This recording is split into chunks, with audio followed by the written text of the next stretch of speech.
Hi, my name is Tejas Kothari and welcome to today's episode on Learn Offroad. So in today's episode, we're going to talk about how not to make a fool out of yourself, how not to embarrass yourself, and how not to become a laughing stock in front of your peers.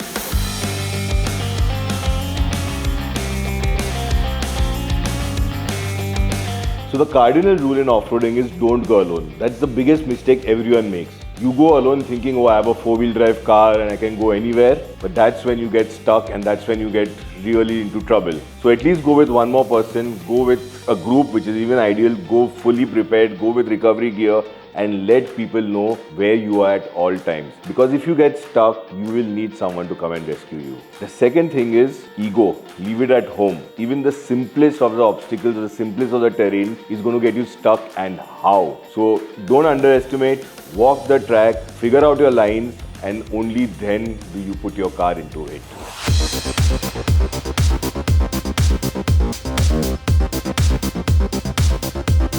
Now you walk the terrain. What do you check when you walk the terrain? You're going to check for approach angle, departure angle. You're going to check for breakover angle. Once you're confident that these three angles are safe, your ground clearance is not compromised, your terrain is good enough to support the weight of your vehicle. Once all these things are done is when you start getting into the car, seatbelt on and start driving. But now what happens? You still get stuck. Now what do? You got to stop, you got to think, you got to observe, and you got to plan. So remember STOP.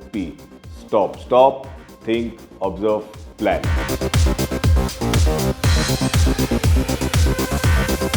Once you're stopped, you need to secure your vehicle. That's very important. Even though you're stuck, your vehicle can move at any time. So stop the vehicle, get out and think first. What do you want to think? You want to think, why did I get stuck? What did I do wrong? Or how did the terrain behave wrong? Figure out what you did wrong. Then you observe. You observe your exit path. You observe what you're going to do, what tools you're going to use to get out.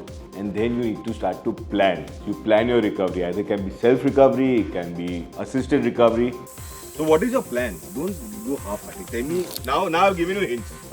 You have options to use other cars to recover everything. Now you tell me a plan to get him back here straight. That's all I want to know. You plan, and then finally once all these points are validated and you become a devil's advocate, you think what can go wrong. Once all that is done is when you start to execute your plan.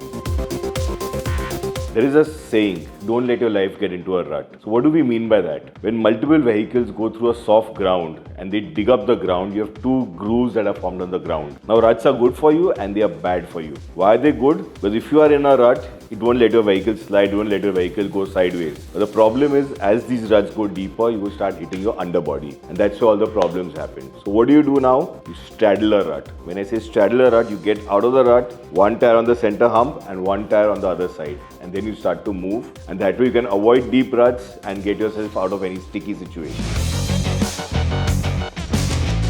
So when you are in a terrain where you have absolutely no traction, you need to have certain traction aids which will help you move ahead. So either you can use traction boards which will give you tremendous amount of traction, or if your terrain is also undulating and you need something to bridge that undulation, you can use something known as waffle boards or bridging ladders. So things that need to help you get traction are always good to have in your car. Put these things in your car or buy them off a good reputable brand and use them judiciously, and you can get out of any sticky situation. So in life you want plan B. In my vehicle I always have plan B.